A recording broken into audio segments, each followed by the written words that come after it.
Listen up, because right now in 2026, the FDIC and banks all across the country are issuing some incredibly urgent warnings. We are seeing a massive new wave of financial threats specifically targeting your life savings.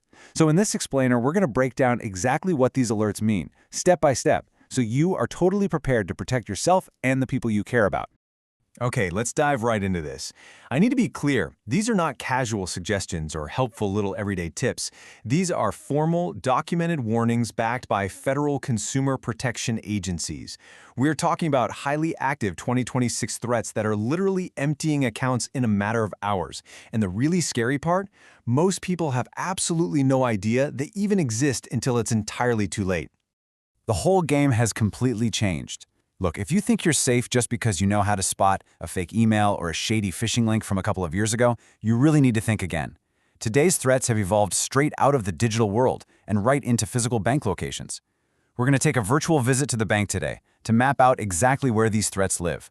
And definitely stick with me to the very end, because the final threat we'll uncover, the crypto ATM scheme, is by far the most devastating and is catching some of the sharpest, most careful people completely off guard.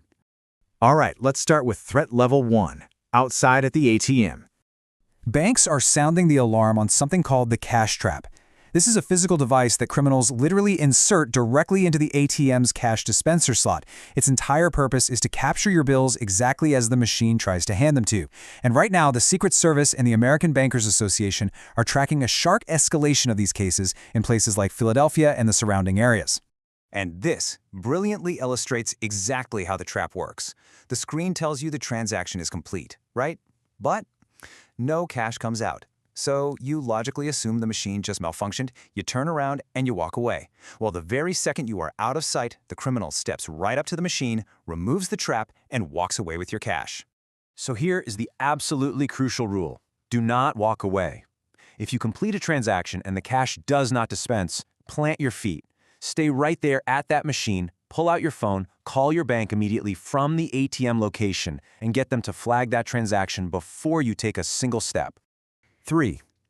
Just 3 seconds. That is all the physical contact it takes for a hidden device called a shimmer to read every single piece of information off your card's chip. If you let a stranger or even someone playing the role of a helpful bystander hold your card, you wouldn't see it, you wouldn't feel it, but your data is gone in 3 seconds flat.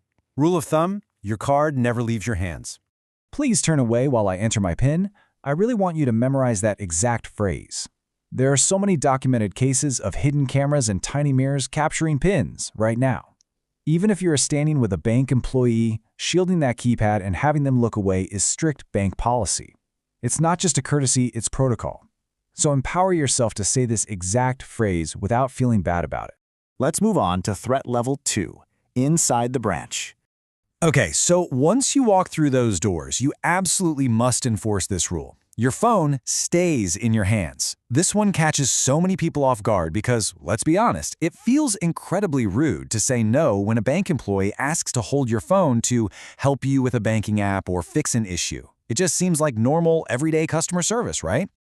But an open banking app, that is basically an unlocked door to your entire financial life. In just 30 seconds, handing over your phone can result in unauthorized funds transfers. Criminals can add their own devices as trusted contacts, or worse, they can install remote access software that gives them permanent control long after you've left the branch. Legitimate employees should help by verbally explaining what to do while you enter the information. If anyone inside that bank insists they physically need to hold your phone to assist you, use this exact phrase. I'd like to speak with a branch manager. It is a completely reasonable boundary, and any real bank will immediately honor it, no questions asked. Which brings us to threat level 3, the most dangerous scheme of 2026. The crypto ATM scam. This is the massive threat I teased earlier. The FBI and the Associated Press are reporting that this is currently one of the absolute fastest-growing financial frauds targeting seniors in the entire country. It leverages fear and authority with terrifying effectiveness, and it specifically targets sharp, educated, careful individuals. It usually goes like this. First, you get a fake but highly convincing call from the IRS or Medicare claiming your accounts are compromised. Second, you are instructed to withdraw massive amounts of cash. Third, they direct you to deposit that cash into a local Bitcoin ATM to protect it. And finally, The moment you feed that cash into the machine, it is permanently untraceable and it is completely gone. Now, what's really staggering here is the number 30. That is the number of states that have passed laws restricting crypto kiosks as of May 2026, specifically because this scheme has become so devastating. Indiana actually became the very first state to ban cryptocurrency ATMs entirely, with Tennessee and Minnesota right behind them. That is how incredibly dangerous this has become. Because it's gotten so bad, banks are now extensively training their tellers to step in and intervene. If you go in to make a massive, unusual cash withdrawal, the teller is going to ask you why. Your best defense? Answer honestly. So often, victims are literally on the phone with the scammer while standing right there at the teller window. Answering honestly is your absolute final lifeline before total financial loss. Remember, real government agencies will never, ever ask you to move your money into cryptocurrency. And finally, threat level 4, at the banker's desk. Read before you sign. We've all been there, right? The employee is moving super fast, they hand you a thick stack of paperwork, and it feels really awkward to pump the brakes. You don't want to hold up the line, and you definitely don't want to be an inconvenience. But you have to wonder what is actually lurking in that small print. Customers rushing through their signatures have accidentally agreed to automatic credit line increases, they've given consent to share their personal data with third parties, and they've enrolled in fee-based services they absolutely did not request. All just because they felt pressured to sign quickly. I need a moment to read this. Just say it calmly and say it assertively. You are never, ever required to sign anything you haven't read. No legitimate bank can force a signature without giving you the time to review the documents. Slowing down the process is your absolute right. And hey, if you check your statement later and discover unrecognized fees, or you realize you signed something under pressure that you really didn't understand, you still have power. You have the right to file a formal complaint with the Consumer Financial Protection Bureau directly at consumerfinance.gov. You are not helpless in these situations. And that leads us to your last line of defense. So after everything we've talked about in this explainer today, have you set up a trusted contact yet? Really think about it.